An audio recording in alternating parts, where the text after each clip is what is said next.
Good afternoon.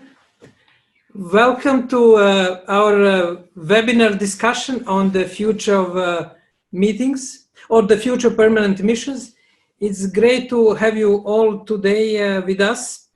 The idea for this discussion came from very intensive exchanges with colleagues here in Geneva and worldwide in the multilateral centers on the way how the current COVID crisis will change multilateral diplomacy in general and the role of permanent missions in particular. Therefore, our aim today is to address that particular issue, how the current crisis and the future developments will affect position of permanent missions in the multilateral diplomacy within the network of the diplomatic missions on their respective countries and in overall conduct of the global diplomacy. We have today with us, all of you here in the Zoom room, also on YouTube and Facebook, an excellent audience with many people who will contribute to this extremely, I hope, and we will do everything possible, interactive discussion. We selected today and invited today two really distinguished speakers in many respects. Ambassador Ashok Mukherjee from Indian Diplomatic Service. Ashok had a really long career in diplomacy, almost 37 years, including the position as a permanent representative of India to the United Nations in New York. He is currently teaching with the DiploFoundation, and he is now reflecting more and more on permanent missions on multilateral diplomacy, digitalization, and related issues. Therefore, we'll ask him to combine his experience as head of permanent mission and the current experience as a lecturer and author on the multilateral diplomacy. We have with us today Marisela Muñoz Zumbado, Minister Counselor of the Permanent Mission of Costa Rica in Geneva. Marisela is in trenches of multilateral diplomacy. She works for the small permanent mission that has to cover so many issues. And Marisela is one of the person who is, in addition for practicing multilateral diplomacy, also reflects a lot on position on permanent missions, role of diplomacy, and we invited her to combine these two perspectives, now current, immediate perspective of a small state diplomat in Geneva, and also her inclination to see what we can change, what we can do differently. Now, in the build-up for this session, we've been conducting surveys, asking different questions, and we'll ask you a question. I will ask Arvind to start with this before we turn to our lead discussant and speakers. Question, which is underlying question: will permanent missions to multilateral hubs, New York, Geneva, Vienna, Nairobi, and others, will they become more important in the coming years? And you can say yes and no. This is a rather simplified answer, but later on in discussion, Ambassador Mukherjee and Marisela Muñoz will get a bit deeper around this dilemma, yes or no. So far we have predominant yes. It seems that we have the community of the diplomats in multilateral centers voting, 15 yes and no, so far no negative answers. That's promising news for a multilateral post. And with this one no, we may ask this person who voted no to see why he or she voted no.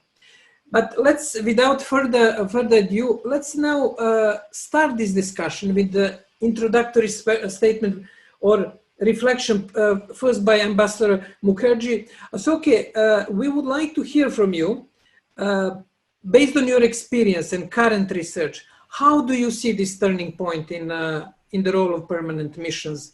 And ultimately this question, do you agree completely with the answer yes, or you can find some reasons why it may not be as rosy as it looks from our survey? Over to you, Ashok. Thank you, Jovan, and greetings to everybody who's participating in this webinar. Happy birthday to Ambassador Rana.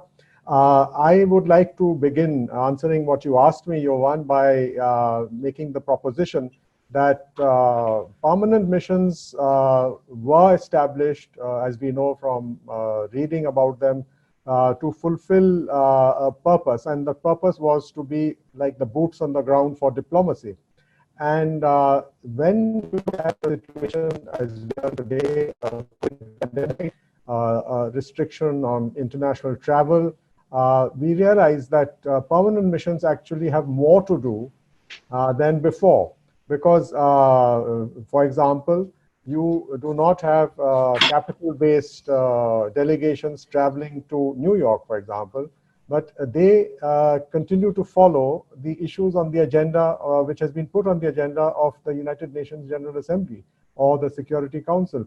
And they rely more on permanent missions who have the ability to communicate quickly. They are on the ground. They have the same time zone. Some capitals are far away from New York. And therefore, there's a greater reliance on permanent missions to fulfill their original role. The second point that I'd like to make is that in a situation like we are in today, the issues that are on the agenda also require to be addressed in a more flexible or imaginative manner. Now, the best example I can give is how the General Assembly confronted this sudden restriction on its work with the declaration of the pandemic, and how in April they introduced a new system, a new procedure for conducting their work through online participation. And they evolved some working procedures which they have put out on their website, in the President of the General Assembly's website, which explains how this has been done.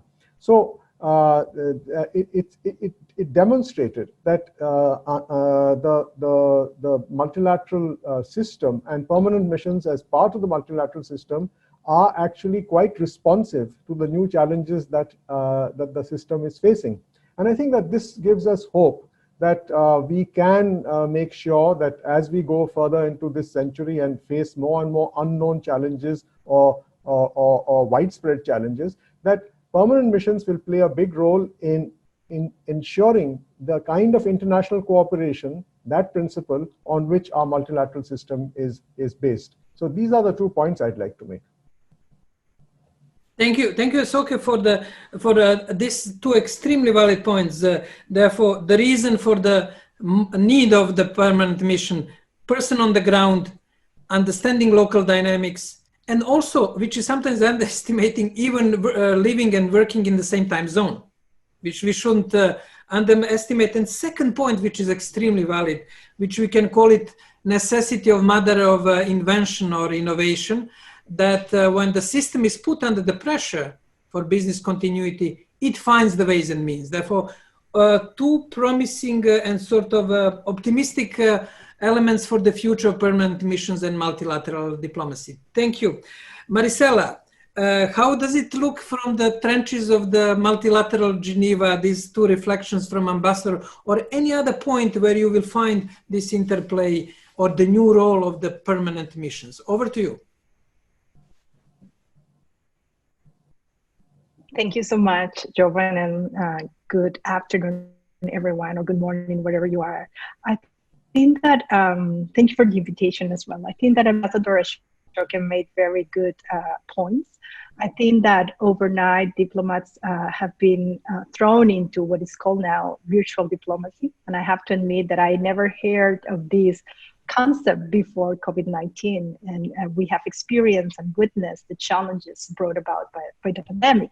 And I think one way to go about, understanding, as you rightly said, what challenges but also opportunities this new reality brings also for smaller delegations, I think we need to unpack what is required of us in this particular juncture. We have a lot more pressure to deliver. We need to bring, some sort of normality into our diplomatic skills and also tasks. And we have this dichotomy in which we need to combine, new acquired skills, technical skills, because we have become advanced users overnight, but at the same time cope with the size of our capacity in terms of human resources. So what I have learned is that multilateral diplomacy is at its highest during this pandemic. We know that back home governments are dealing with the pandemic, tackling the pandemic at all levels. And what we have seen is that, for instance, communications with capital have slowed down or have been interrupted at some points in time. And then we need as diplomats to hit the ground running, right? We need to think on our feet.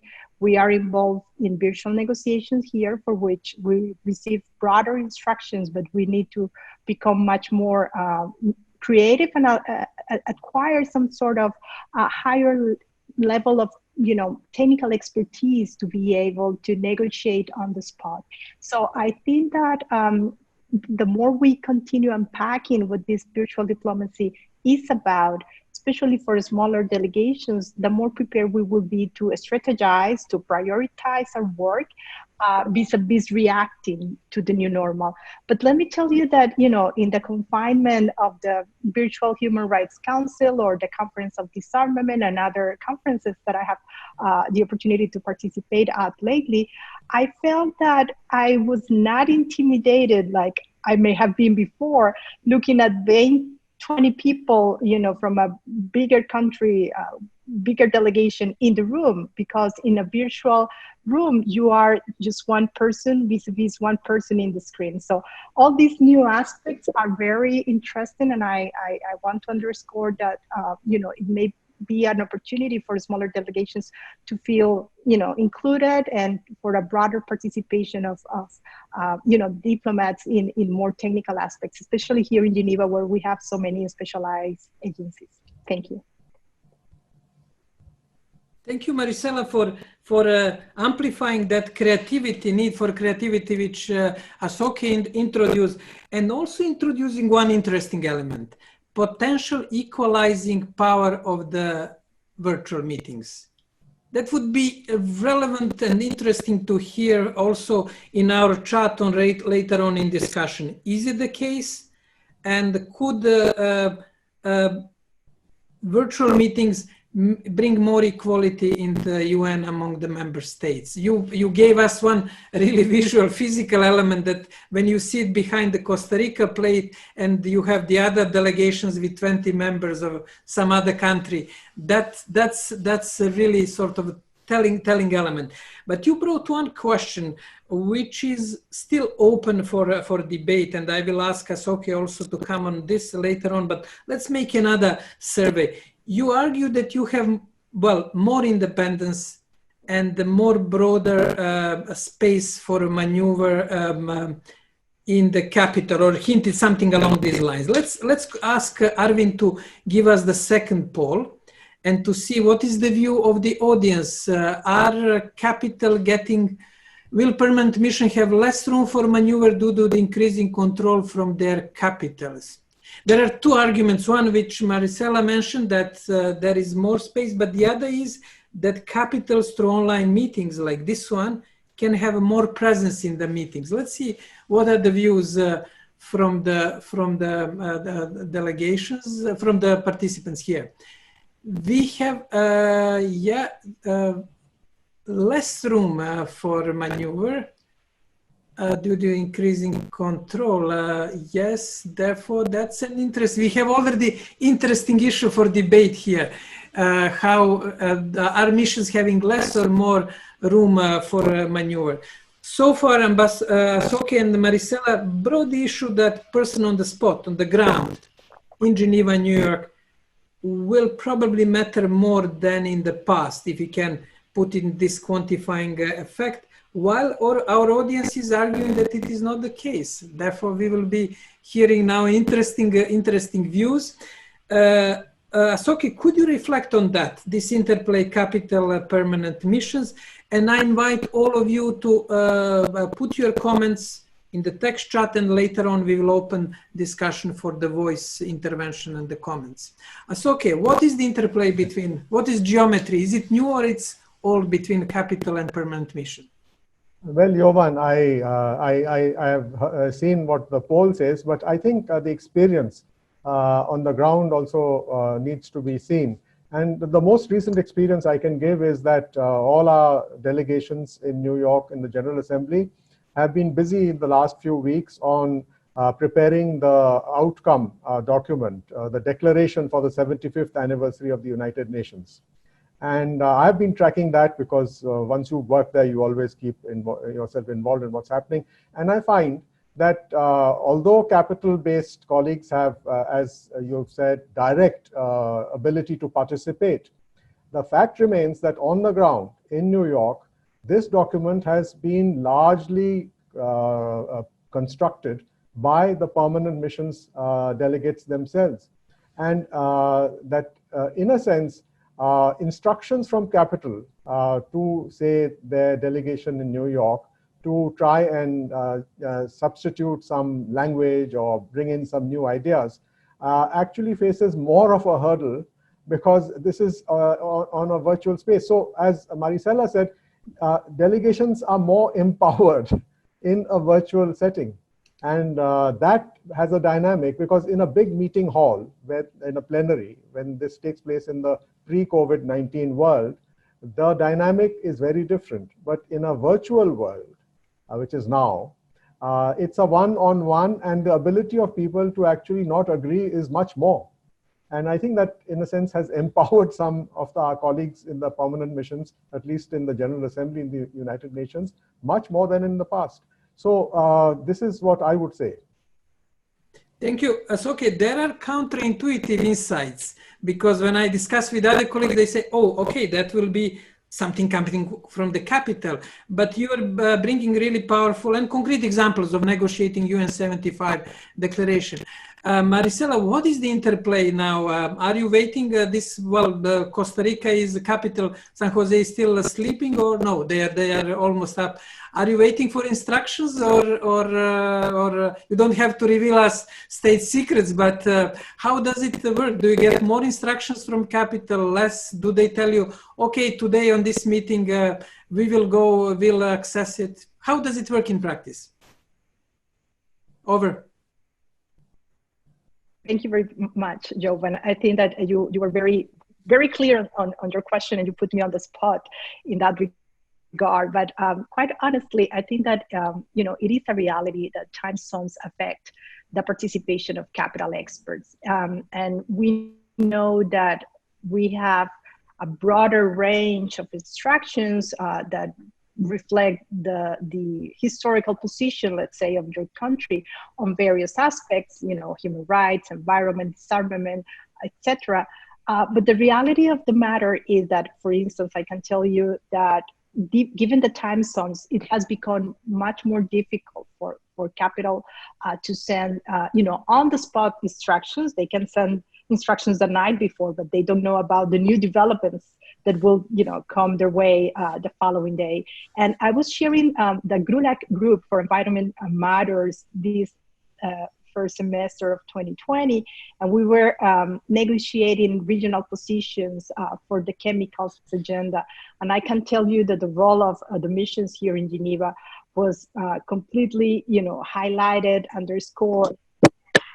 It was basically us who developed, the final, position and the final details of the negotiation. And also for the WHO Assembly, given the time zones, they tried to make it inclusive, but at the same time, it was mostly the mission who had to be participating at the last WHO virtual General Assembly. So I think that delegations do become more empowered, as Ambassador Ashoka was mentioning, and we don't have the luxury of, just calling for more time and requesting, a little bit of extra time to request new instructions from capital. We need to make our position clear on the spot, and that's why I continue giving much more relevance to the role of permanent missions, especially multilateral settings in the future, because this hybrid diplomacy, I think, is here to stay.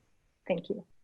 Thank you. Thank you, Maricela, for revealing the mechanism of working of the Costa Rican diplomacy. An interesting aspect that time zone seems to be some sort of safeguard for the function of permanent missions, because people, as you said, they cannot know the latest developments as you can on the spot. And Liz mentioned in the comment, and I will ask Natasha also to come in a minute to give us a summary of the chat discussion. But Liz gave one interesting point, that the capitals are simply too busy. The fact that they can click and go to Zoom and to follow the meeting, it doesn't mean that that possibility will become reality. And then they don't mind, they don't fight for the turf with the permanent missions, but they just will leave permanent missions to do their job. And Liz argues that there is much more leeway in multilateral and bilateral diplomacy. I can see there will be comments coming from Kishan later on this point. But let's hear from Natasha. Natasha, what is the summary of discussion so far? Thank you, Jovan, for the floor. The chat has been rather active, so I would like to start with some comments that our participants made.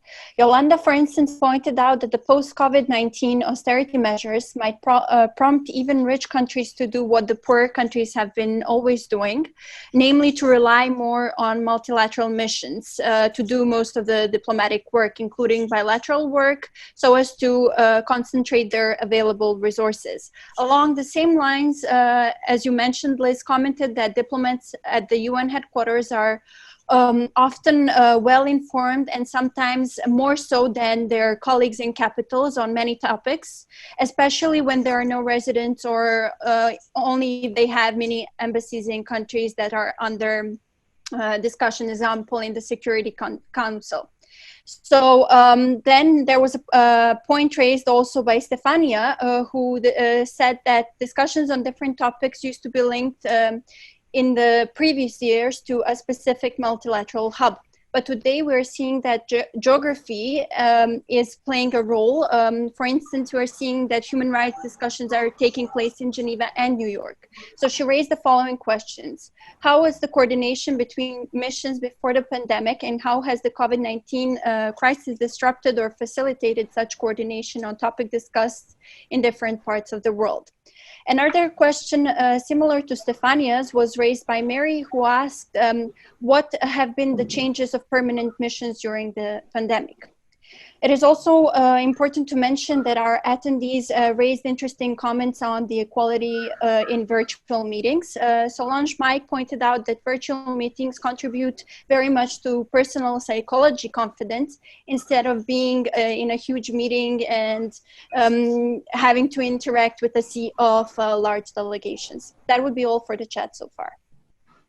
Thank you, Natasha, for a really rich chat discussion, and I encourage you to continue with this great insights. There were a few questions. There was this development of equalizing power of online meetings that we already started unpacking with Maricela comment and Asoka's reflections. There were questions of changes in the organizational permanent mission. I would like just to ask all audience about the simple thing. It's sort of a change in the staffing, because what we're hearing, some countries, I think Canada is keeping for time being their staff in places without rotation. I know Switzerland is doing rotation, and it's probably especially for our colleagues from diplomatic academies who are attending this event, how to prepare their staff for the meeting. Question for the changes, and the question from Stefania is coordination, in this case New York, Geneva. How does this always challenge? We know that it is said that Geneva is a place where the meals are cooked and they're served in New York. We know it in digital policy and governance, it is mainly the case, but in other fields, health and human rights, how do you see these changes? We start with Asoka on both questions on changes in permanent mission structure, training skills, and the second question, coordination between mainly Geneva and New York, but also Vienna and other multilateral centers. Well, Jovan, I think that while we are going through these times and responding to these new challenges, we must keep sight of one fact, which is that despite any flexible responses that are coming, for example, in the General Assembly, there is a footnote in even the latest virtual working procedures, which says that everything will again be looked at after this crisis passes, and we will not go out of the box. And I think that that's important because in terms of the structure, for example, you're right, the human rights discussions and debates are taking place in Geneva. Now there's a Human Rights Council there. But at the end of that process, it comes to the third committee in New York of the General Assembly. And then the General Assembly adopts its resolutions on human rights, taking all these inputs from Geneva. So the structure remains. The virtual world that we are now living in has not changed the structure. And therefore, there is an umbilical link between the General Assembly in New York and the work being done in the area of human rights in Geneva. And I think that the coordination that you asked me about is actually more important than ever before. For example, when the World Health Assembly was discussing the way forward on responding to the COVID-19 pandemic, there was a parallel process which required a lot of coordination, especially among countries who are members of the Security Council, who were trying to draft a resolution on how to respond to the COVID-19 crisis in terms of it being a threat to international peace and security. So the coordination, I think I would argue, has become much more important. And therefore, the role of the permanent missions in Geneva and in New York is in that sense enhanced, because in this, the capital really can play the role of a referee, but it is not a player on the field. Thank you. Thank you, Asoke. Maricela, what is your experience on this question? The changes. What are you hearing from your colleagues? Are changes, even changes in personnel, frozen, or they're happening? And the second question is about this interplay between New York and Geneva, horizontal coordination. Over to you. And I invite others to, if you would like to speak, just type in the chat that you would like to make a comment. And now in the next half an hour, in the view of high interactivity, we will bring your text voice comment, but just indicate if you would like to speak in the text chat, please. Over to you, Maricela. Thank you. Thank you so much. I think I caught three aspects: rotation, coordination, and I would say new procedures, because Ambassador Ashoka also talked about the first committee. So in terms of rotation, what I have witnessed and what I have heard from colleagues from delegations in the Latin American and Caribbean region, some diplomats have been called back home, but these positions have not been necessarily filled in, and the question is when, of course, the more reasonable response will be economic and financial constraint and budgetary measures that are taking place in our economies because of the causes and the negative impact of the pandemic on the economy and on the activities of our countries that, pandemic is still taking place in Latin America. And this brings about new challenges, especially for vulnerable economies and developing countries. So in terms of rotation, I think that there is less personnel here, and it will take a while before these positions are being replaced. But diplomats are being called home, at least in our region. In terms of coordination, I would also agree that the coordination has been strengthened, not only with capital, in the line of the national positions, but also with Vienna and with New York, because we need to make our response much more efficient, and we need to not lose momentum as these new processes. And in terms of new procedures, I would argue that, of course, we are bound by the rules of procedures of each regime, of each subsidiary body, of each, United Nations Conference but at the same time, rules have been interpreted in a more broader sense because we have dealing with travel restrictions and with other, limitations. So in that case, we are trying to, of course, respect for the voting procedures or the consensus procedures, but some of the that have been put on the table since written procedures. So I can tell you that for the conference of the states parties of the Arms Trade Treaty that was supposed to take place in Geneva this summer, now we are, presenting a written procedure for the states parties to conduct their on priority decisions via procedure and written in a written format. So you see, we continue to go about our rules, but the UN will have to revisit some of the details as we continue to advance in this hybrid, modality. Thank you. Thank you, Marisela. Let me share just here quickly with you the results of the survey that we have 24 answers. It was interesting online survey, and you are welcome to fill it. Natasha will provide the link in the. We have on the importance of permanent missions. Yes, 42% think that they will become more important. Then there were specific interesting comments how to make them more important. We'll share it in the follow-up to the session. On will the increase of online activity increase the control of capital? Then people are more pessimistic than our audience. They said mainly no, there will be more room for maneuver for the missions. And here is, I know for all of the diplomats in New York, Geneva, and Vienna, there is always healthy comradeship among the communities.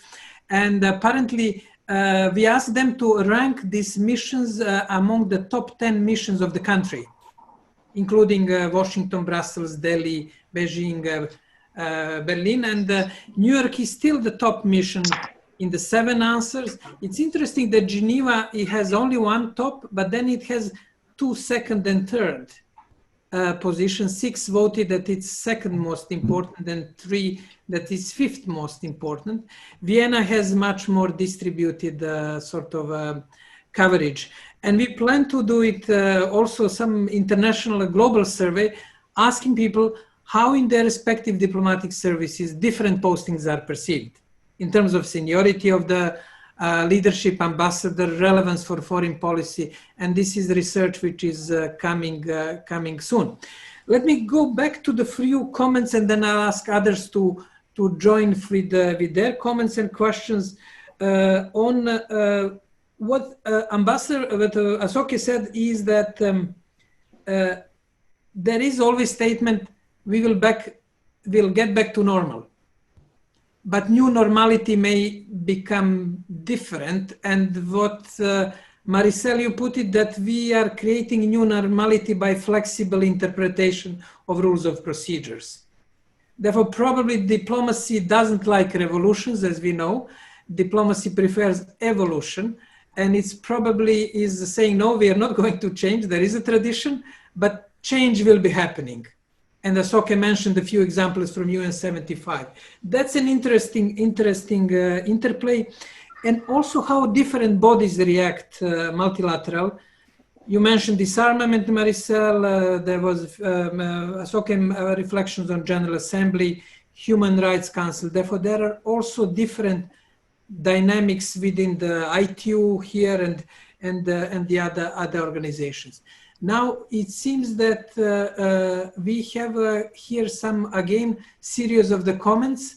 How we are going what are we going to do? To ask Natasha to comment, or let's say Yolanda, you made 2 comments. Maybe we'll ask you to tell us in voice what do you think on all of these points.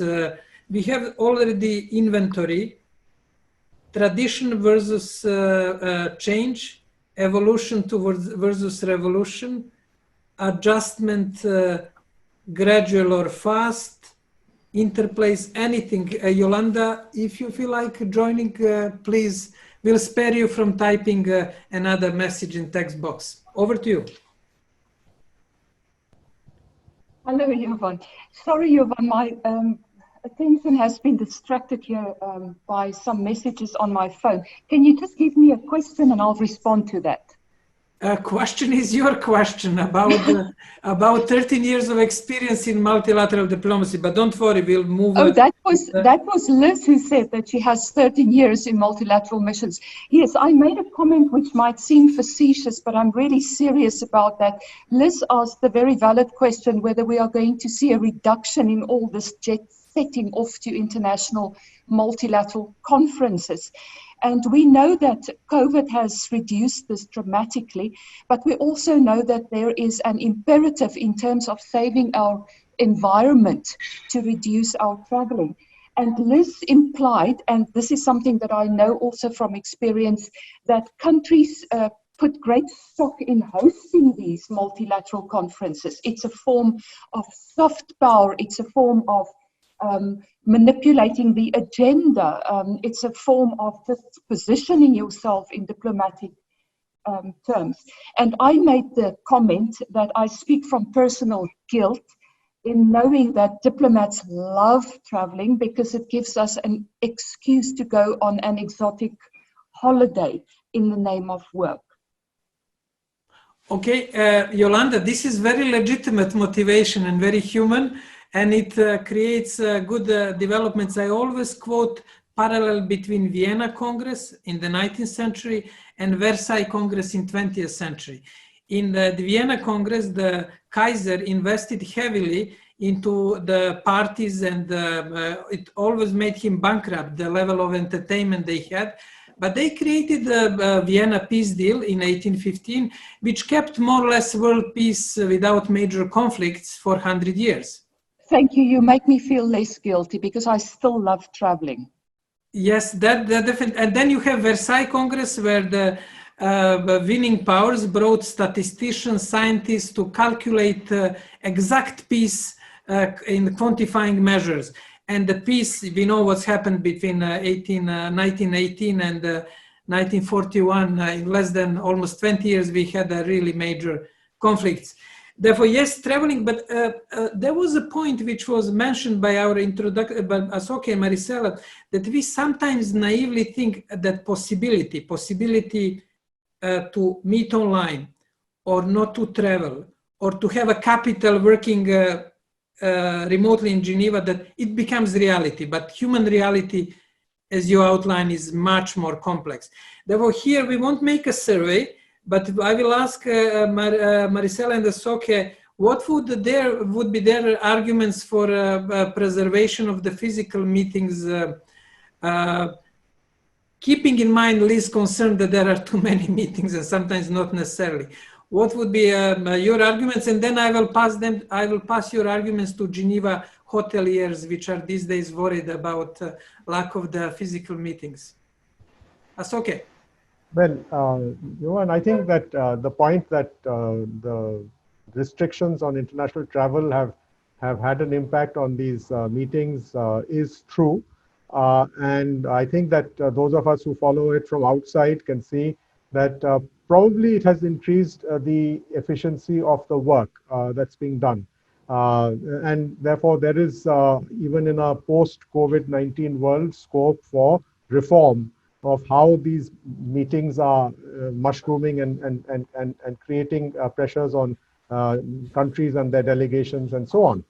I think one dimension which I see as being relevant as we go into a world, the post-normal, the new normal world, is if we are to replace the meeting rooms and the buildings of Geneva and Vienna and New York and The Hague with virtual meeting rooms, then how can we ensure that these virtual meeting rooms enable everybody to participate with the same kind of empowerment that they currently have by sitting physically, for example, in the General Assembly Hall or in the Human Rights Council Hall, etc. I mean, there is a question of access. There is a question of the ability to use these new technologies and these new platforms. And I think that we'll have to confront this issue and see how to help our colleagues in international diplomacy to make the maximum use of the tremendous potential that this technology offers. But the technology also becomes a barrier. And I think that this is what we need to look at. Thank you. Asoki, you increase the level of the complexity, which is what sometimes diplomats have to do, even when they are retired. And I think that you brought the element of sometimes paradoxes that we have to deal with, bringing equalizing effect that Maricela brought, but also loss of human touch and bonding to the agreed deal and spirit of the place, of the location, of the dynamics of this. Therefore, we'll need to invite psychologists probably and philosophers into this discussion because it's getting so many layers. Thank you, Asoke. Maricela, what is your take on this sort of future physical meetings and need for physical meetings? Be careful, the audience is predominant for the traveling and the all good meetings. I think, Yolanda, you have a great followings, at least in the chat. Maricela. Thank you for the Jovan.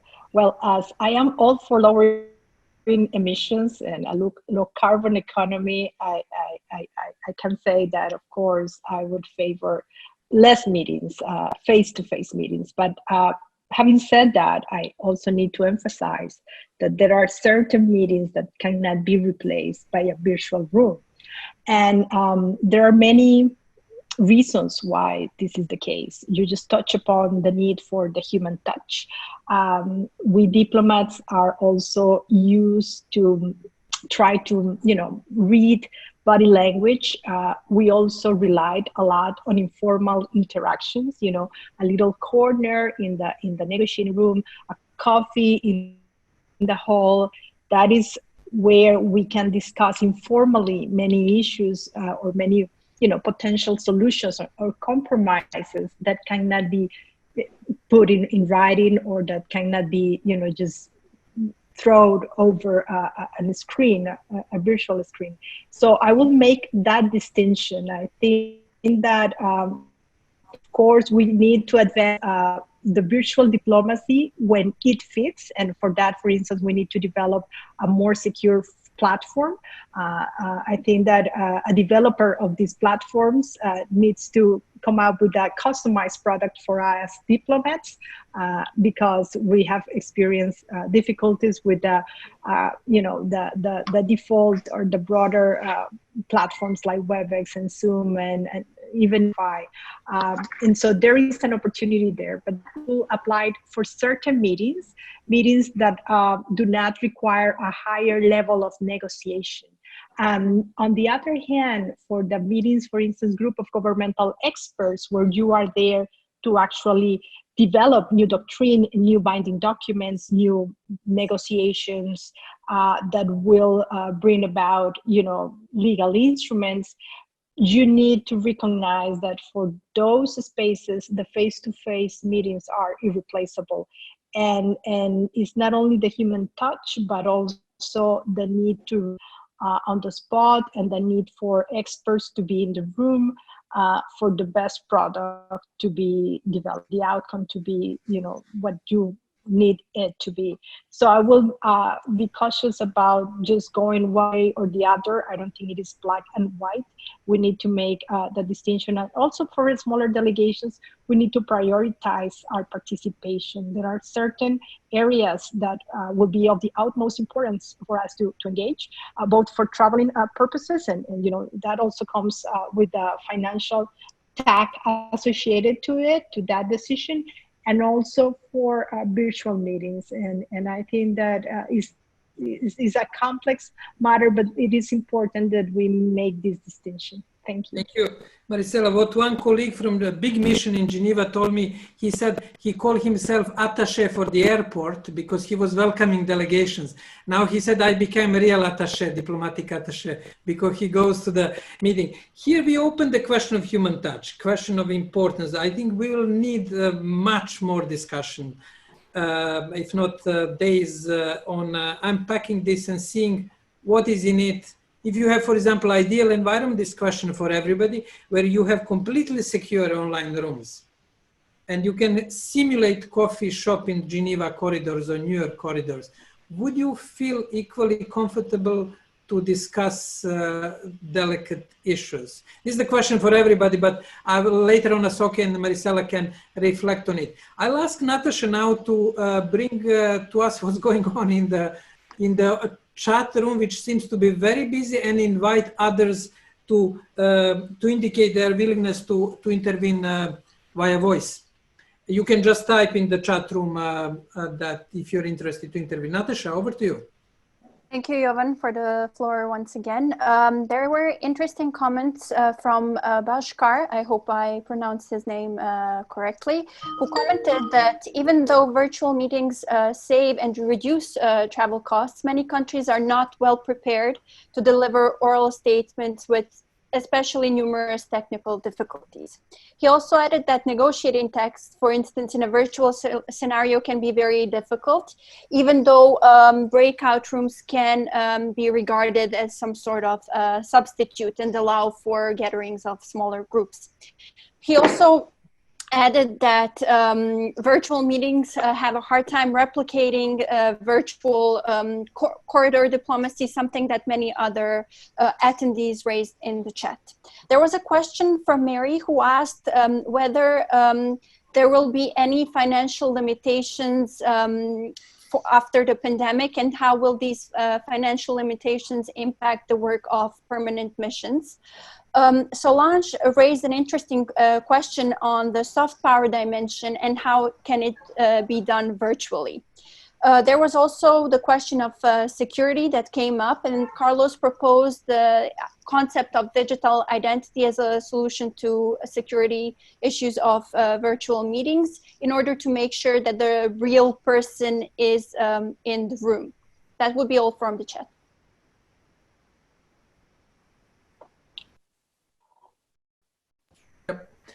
Anu, thank you very, very much for all of these comments. Very financial limitations. The question of is extremely important. Question of soft power. Yolanda, thank you for proclaiming me as a person with a lot of soft power. You have to elaborate on that. I'm honored by this compliment, but you have to substantiate probably bilaterally on these elements.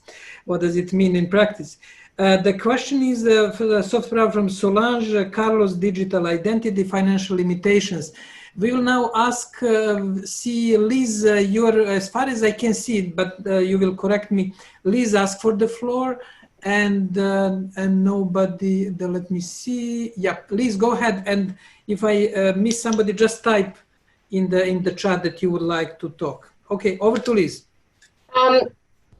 It's with regard to these private conversations that you have. If you're posted in a mission, you get to know your colleagues really, really well, and you can develop a kind of trust with them that I think is not entirely possible when you're dealing with them only virtually. I mean, you would go for a coffee with them if it's a late night meeting, and this isn't, of course, politically incorrect, but if someone's run out of cigarettes, you go and have a cigarette with them.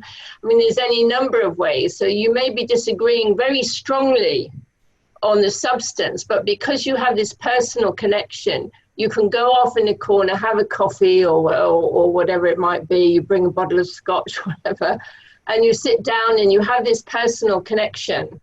And two of my most frequent collaborators in New York were my Indian and my Egyptian colleagues, and we very rarely agreed on the substance, but we did agree that you have to actually find a way through and you have to solve it. And you can do that because you have this personal connection and because you actually like them as human beings. And I think it's difficult to replicate that, quite frankly, in a purely online scenario. If you have that connection already, then perhaps you can do it. But sometimes you can be much more blunt if you're sitting across the table from somebody than you can if you're on a WhatsApp video call or Skype call or whatever it might be. So I think those kinds of connections are difficult. And I think that comment was actually made also in the chat earlier. Liz, without promoting smoking, the smoker clubs and corners are powerful lobbying places in front of the conference room. I can tell you that I try to influence the IGF discussions via smokers circle, which is very powerful, or what they call it these days, not peer-to-peer, but beer-to-beer network. Therefore, there are different variations, or T2T. Alcohol will do it, alcohol will do it, or somebody brings in a tray of food at midnight when you're stuck somewhere. All these things. Okay. All these things help. Thank you and I can see that you have comments. Fantastic point by Liz, by Mary. Yes, human connection. I think humanity is stronger than robots in today's discussion. I'll have to protect the interests of robots and IT technology later on, because we have a huge swing towards humanity. Now, Judith, you would like to talk, and Bashar, thank you for following proper procedures in Zoom meeting. You raised your hand. Judith, and then Bashar, and then we will pass back floor to Asoka and Marisela to give us, let's say, indication about the next step, what you would like to be discussed, research on this issue. Okay, Judy, go ahead. Thank you so much, everyone, and what a fantastic conversation. Really, really appreciate it. I've been very struck by the point around equality, having both represented a developing country, having been on the civil society side, private sector, multilateral, and having sat in various seats. I love the point that technology can be a great equalizer. I think we hear and we speak a lot about the impact it can have on democratization of conversations. Yet I'm a little bit concerned that the research actually shows that it's much harder, and it's come up in the conversation, it's much harder to create these kind of connections and these kind of online messages where I think the language barrier becomes much stronger because we're missing a lot of the actual physical cues. So I'm just very curious to explore this, and I think, it'd be really great to continue to explore this conversation around, does virtual meetings actually make it easier for people to participate, or does it actually build in more ingrained inequality and more ingrained discrimination in these kind of virtual settings, because not everyone will have access to technology, not everyone will have been able to go to virtual speakers training. So I'd love to kind of follow up on that point. And I'd also love to follow up, and we may not have time today, but we've talked a lot about the mission to mission interaction, but I think a large part of what makes negotiations successful and what enriches the multilateral work is actually the multi-stakeholder dimension. And I'm very worried that this is a perspective that we're losing now. Again, probably food for thought for a much later discussion. Thank you. Just the one question. You're connecting. Thank you for the excellent inputs. You're connecting from sunny place. Where are you connecting from? I'm not. I'm actually connecting from New York. It's just a summer day, but joining you from New York today. Okay, no, it's great to hear your points. And again, what we can notice in your questions, in the previous comments by Asoka and Marisela, that there are many counterintuitive elements. You think it will be easier, but when it hits reality, it may not be as easy as it looks, which is one of great lessons of technology. We were always taught that there are possibilities. You can do whatever you want. You can now have so many tweets, Facebook accounts, but ultimately we fit the reality of our 24 hours, our human limitations. And that point is seriously under-researched in the general psychology current and the sociology as well. We move to Bashar, who is basically, you raised your hand. Tell us where are you connecting from, and let us hear your points. Yeah, okay, I'm connecting from India, and thank you all for this meeting, and especially to my colleague Ashok. I have about 10 years experience in multilateral diplomacy, Geneva and Vienna, both from the permanent mission as well as from the secretariat. The points I have already made in the chat box, so I won't repeat them.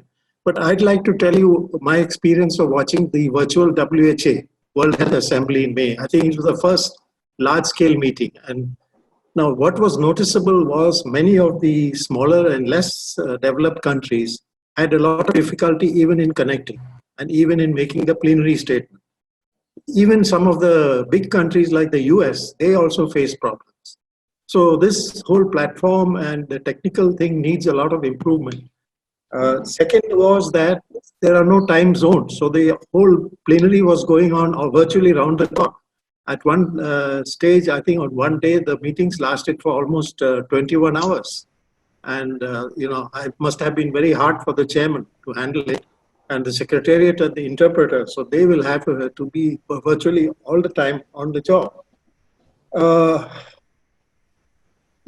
Connectivity. Now, human contact, of course, is very important in multilateral diplomacy. We all sit across and work out difficult and sort out agreed language over a cup of coffee. And the human friendships we make are very, very important. We do run into colleagues later on in far off places. That's something which is absolutely irreplaceable. And I would be sorry to see that go.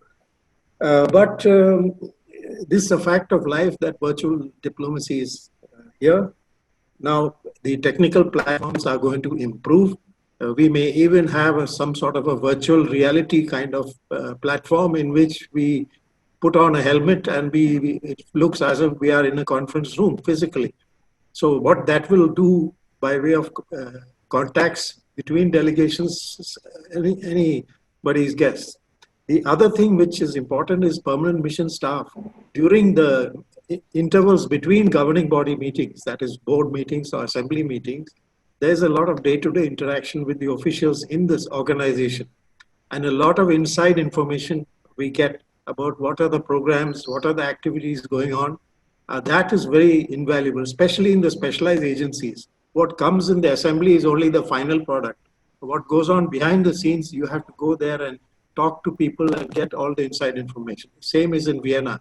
So this is something which is perhaps not so obvious in New York, but certainly in specialized agencies, you can't just handle it by just going for the board meetings or the assembly meetings. You have to follow what's happening day to day. Thank you. Thank you, Bashar, for very, very important points. We will consolidate that there are so many important points about the WHO meeting, about access from developing countries. And some new practices, I know in climate change negotiations, Secretariat from Bonn booked the hotels for people from developing countries to go. I don't know, in Rwanda, especially countries with, well, Rwanda has good connections, some countries with weaker connections, to go to the hotel. Local intercontinental, Marriott, whatever, and to connect.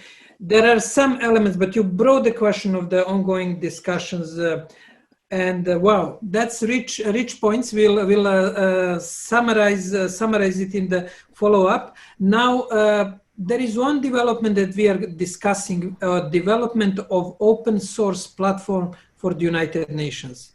Not using Zoom, but using open source platform which would be adjusted to the need of access of people with disabilities, people with low bandwidth, and other issues. There is a brainstorming, and we can share the concept notes currently. Now, before I pass to Asoke and Marisela for concluding remarks, with the big apologies that we may just go over a few minutes over the time, but I hope that you will tolerate that sort of a hiccup in our organization. Once Kishan Rana, who is now with us and quietly as a guru following what we discussed, told me that he asked some guru in India about online learning. And Kishan in email will confirm that. And he asked, can we teach online? And he said, yes, if you can pass energy and emotions. And it is amazing when I go to the different places, how many people who attended Diplo's online courses say, you are Jovan, or I had a great course. Therefore, I wouldn't basically, there is an interesting dynamics that needs to be researched on that element. Asoke, please pick up something from this rich discussion and give us the marching order for the research and future discussions. Over to you. Jovan, thank you. And I must thank my good friend Bhaskar for, he's done an incredible job in following the World Health Assembly meeting recently, and all of us benefited from what he wrote about it. And I think the point that he's made is important for us to follow up. And the point is that,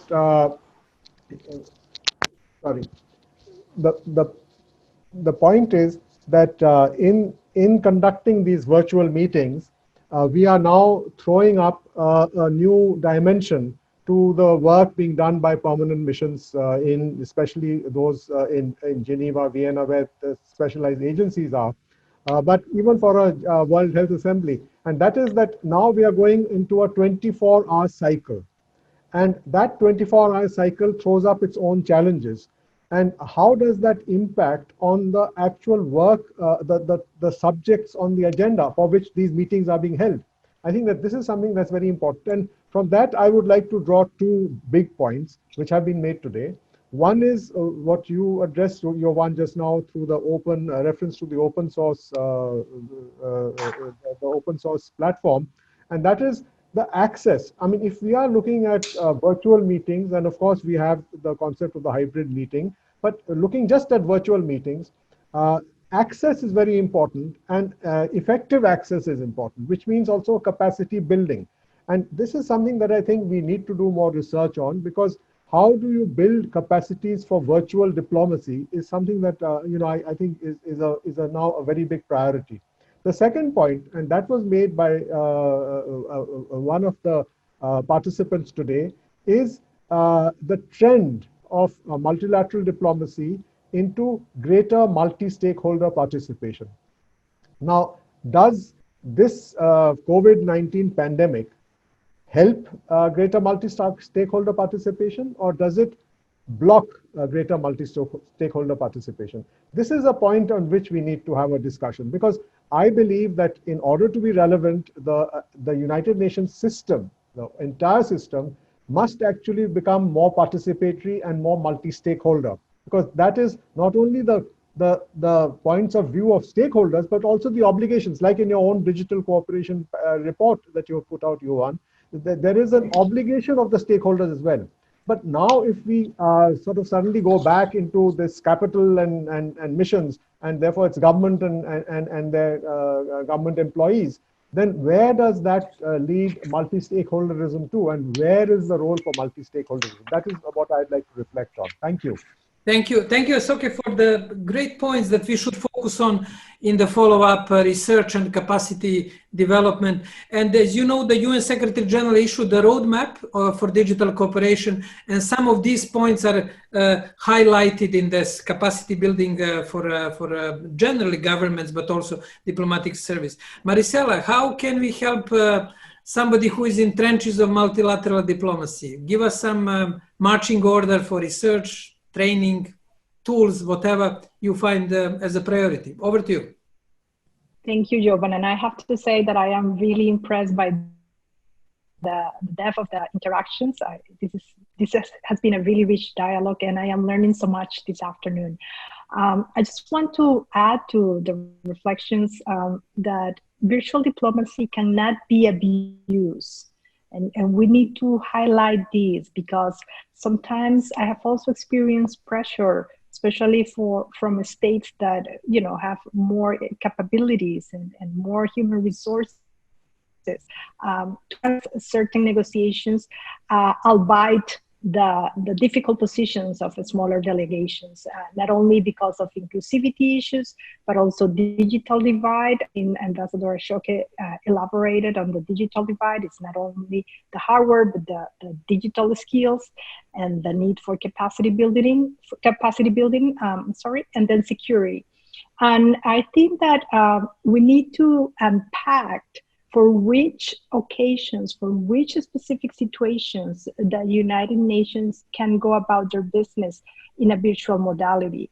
Of course, we touch upon the cost of travel and the travel restrictions during this pandemic, but I think we also need to acknowledge, based on various scientific articles that I have read, that this crisis may not be the first one, last one.